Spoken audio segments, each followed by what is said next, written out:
Pancasila? Pancasila. Pancasila adalah pilar ideologi negara Indonesia. Pancasila terdiri dari dua kata Sanskerta, yaitu panca dan sila. Panca yang artinya 5 dan sila yang artinya prinsip atau asas. Pancasila merupakan rumusan atau pedoman kehidupan berbangsa dan bernegara bagi seluruh rakyat Indonesia. 5 ideologi penyusun Pancasila adalah ketuhanan yang Maha Esa, kemanusiaan yang adil dan beradab, persatuan Indonesia, kerakyatan yang dipimpin oleh hikmat kebijaksanaan dalam permusyawaratan perwakilan, dan keadilan sosial bagi seluruh rakyat Indonesia. Dan tercantum pada alinea keempat preambel pembukaan Undang-Undang Dasar 1945. Sekalipun terjadi perubahan isi dan urutan 5 sila Pancasila yang berlangsung dalam beberapa tahap selama masa perumusan Pancasila pada tahun 1945, tanggal 1 Juni diperingati bersama sebagai hari lahirnya Pancasila. Sila pertama, ketuhanan yang Maha Esa. Butir-butir pengamalan Pancasila berdasarkan ketetapan MPR nomor 1/MPR/2003. Sila pertama, bangsa Indonesia menyatakan kepercayaannya dan ketakwaannya terhadap Tuhan Yang Maha Esa.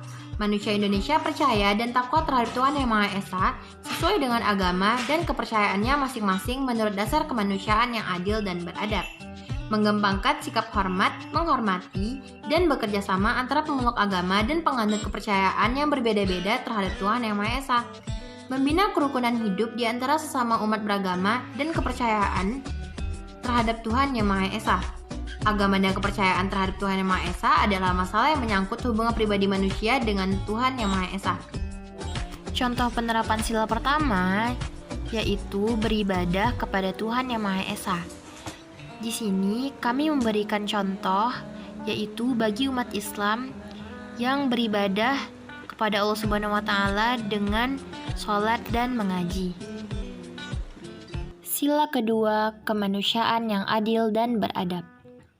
Nah, selanjutnya pengamalan sila kedua, diantaranya yaitu yang pertama, mengembangkan sikap mencintai sesama manusia. Yang kedua, mengembangkan sikap tidak semena-mena terhadap orang lain. Yang ketiga, mengembangkan sikap tenggang rasa dan tepa selera.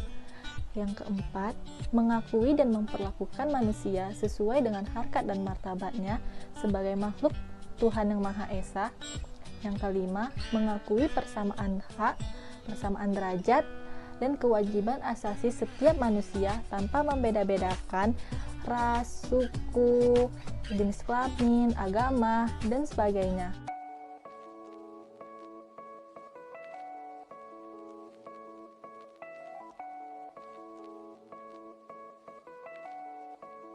Kenapa saya memilih video tersebut? Karena di dalam sila kedua mengajarkan kita untuk saling membantu satu sama lain dan tidak semena-mena terhadap orang lain. Sila ketiga, persatuan Indonesia. Halo semuanya, saya akan menjelaskan tentang butir-butir pengamalan Pancasila sila ketiga yang berbunyi Persatuan Indonesia. Yang pertama, mampu menempatkan persatuan, kesatuan, serta kepentingan dan keselamatan bangsa dan negara sebagai kepentingan bersama di atas kepentingan pribadi dan golongan. Yang kedua, sanggup dan rela berkorban untuk kepentingan bangsa dan negara apabila diperlukan. Yang ketiga, mengembangkan rasa cinta kepada tanah air dan bangsa. Yang keempat, mengembangkan rasa kebanggaan berkebangsaan dan bertanah air Indonesia. Yang kelima, memelihara ketertiban dunia yang berdasarkan kemerdekaan, perdamaian abadi, dan keadilan sosial. Salah satu contoh penerapan sila ketiga ialah mematuhi protokol kesehatan dengan memakai masker, menggunakan hand sanitizer ketika keluar rumah. Seperti yang kita ketahui, di Indonesia dari bulan Maret hingga bulan Desember ini, COVID-19 terus mengalami peningkatan. Dengan itu, kita sebagai warga negara Indonesia bersama-sama wajib mematuhi protokol kesehatan agar kita dapat mencegah terjadinya penularan COVID-19. Sila keempat, kerakyatan yang dipimpin oleh hikmat kebijaksanaan dalam permusyawaratan perwakilan. Adapun prinsip-prinsip dari sila keempat, yang pertama, sebagai warga negara dan warga masyarakat, setiap manusia Indonesia mempunyai kedudukan hak dan kewajiban yang sama. Yang kedua, tidak boleh memaksakan kehendak kepada orang lain. Yang ketiga, di dalam musyawarah diutamakan kepentingan bersama di atas kepentingan pribadi dan golongan. Keempat, musyawarah dilakukan dengan akal sehat dan sesuai dengan hati nurani yang luhur. Yang kelima, keputusan yang diambil harus dapat dipertanggungjawabkan dengan moral kepada Tuhan Yang Maha Esa. Menjunjung tinggi harkat dan martabat manusia. Nilai-nilai kebenaran dan keadilan mengutamakan persatuan dan kesatuan demi kepentingan bersama.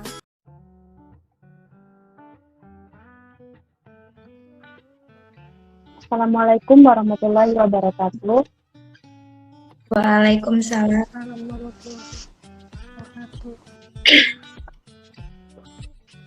Baiklah, kali ini kita akan memilih ketua kelompok kita dengan kandidat pertama yaitu Aprilia Latifah Hanum dan kandidat kedua oleh Delia Puspita. Kepada kandidat pertama dipersilahkan untuk menyampaikan visi dan misi. Assalamualaikum warahmatullahi wabarakatuh. Waalaikumsalam warahmatullahi wabarakatuh. Saya kandidat pertama ingin menyampaikan visi misi saya dalam kelompok ini. Visi saya yang pertama, membentuk kelompok tugas pendidikan Pancasila menjadi kelompok yang memiliki kualitas tinggi dan mampu menghadapi setiap masalah yang ada. Yang kedua, meningkatkan sumber daya kelompok sehingga dapat menyelesaikan apapun tugas yang diberikan oleh dosen. Misi saya, cekatan dan tegas dalam menghadapi segala masalah. Berusaha adil pada setiap anggota kelompok, serta tegas, tangguh, dan terampil. Terima kasih. Baiklah, terima kasih kepada kandidat pertama Aprilia Latifah Hanum yang telah menyampaikan visi dan misinya. Selanjutnya, kandidat kedua kepada Delia Puspita dipersilakan untuk menyampaikan visi dan misi. Baik, terima kasih kepada moderator. Saya akan menyampaikan visi dan misi saya. Visi saya yaitu menjadikan anggota saya yang menjadi bertanggung jawab. Dan misi saya yang pertama itu menumbuhkan rasa kekeluargaan antar siswa. Dan yang kedua meningkatkan kedisiplinan mahasiswa dalam berbagai kegiatan. Dan yang ketiga menegaskan kembali peraturan karakter yang melenceng, salah satunya seperti cara berpakaian. Itu saja visi dan misi saya, terima kasih. Baiklah, terima kasih banyak kepada kandidat kedua dan juga kandidat pertama yang tadi telah menyampaikan visi dan misinya. Selanjutnya kepada seluruh anggota dipersilakan untuk memilih antara kandidat pertama atau kandidat kedua.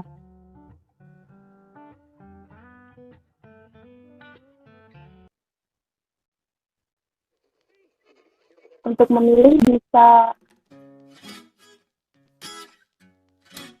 bisa melalui chat ini ya, pesan dalam panggilan. Bisa ditulis di pesan dalam panggilan. Yang telah kita dapatkan, yang terpilih menjadi ketua kelompok yaitu Aprilia Latifah Hanum. Selamat kepada Aprilia Latifah Hanum. Suara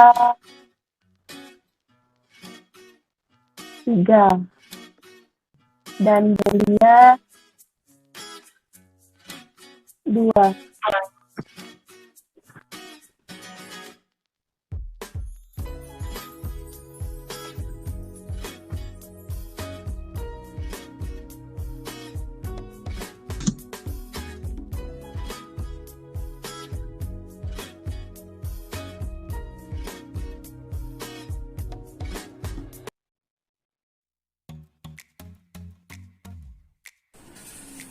Bagaimana pendapat Mbak jika ada calon yang melakukan kampanye negatif atau menjelekkan calon lain? Pendapat saya itu seharusnya kita menegur atau memperingatnya agar tidak berbuat curang untuk mendapatkan hak suara mereka. Lalu apa pendapat Mbak jikalau ada calon atau tim sukses yang memberikan uang atau barang untuk kita memilih calon tersebut? Menurut saya terima aja gitu, karena kan mereka memberi uangnya ke saya, tapi saya belum tentu memilih mereka, karena kan saya tuh memilih dengan hati nurani gitu. Jadi untuk salah satu penilaian gitu ya Mbak? Iya, karena itu udah ketahuan gitu loh, bahwa mereka itu menyogok kita sebagai untuk mereka menaikkan derajat mereka seperti untuk calon wali kota atau gubernur gitu. Baik Mbak, terima kasih ya Kisahnya. Siap Mbak, bisa minta waktu sebentar. Saya ingin bertanya tentang pendapat Bapak untuk memenuhi video sebelumnya saya. Baiklah, kita mulai. Bagaimana pendapat Anda jika ada calon melakukan kampanye negatif atau menjelekkan calon lain? Menurut saya udah menyalahi aturan, tetapi yang namanya pemilihan pasti ada kubu satu dengan kubu yang lain bentrok gitu kan. Nah, jadi menurut saya kita sebagai masyarakat yang memilih harus pandai membaca situasi, baik melontarkan komentar-komentar mengenai pilkada. Sila kelima, keadilan sosial bagi seluruh rakyat Indonesia. Sila kelima. Yang pertama, mengembangkan perbuatan yang luhur yang mencerminkan sikap dan suasana kekeluargaan dan kegotong royongan. Yang kedua, mengembangkan sikap adil terhadap sesama. Yang ketiga, tidak menggunakan hak milih untuk bertentangan dengan atau merugikan kepentingan umum. Yang keempat, suka menghargai hasil karya orang lain. Yang kelima, suka melakukan kegiatan dalam rangka mewujudkan kemajuan merata dan berkeadilan sosial. Di sini saya akan memberikan contoh sehari-hari, yaitu berbagi makanan kepada adik. Aku punya 2 makanan nih. Aku harus bagi adik aku 1. Aduh, kakak mana ya? Aku lapar. Adik, Kakak. aku ada makanan nih buat kamu. Ayo kita makan bareng. Iya. Halo Ana, selamat Halo pagi. Delia, selamat pagi juga. Tadi aku masak ikan panggang dan aku juga membawakan untukmu. Terima kasih.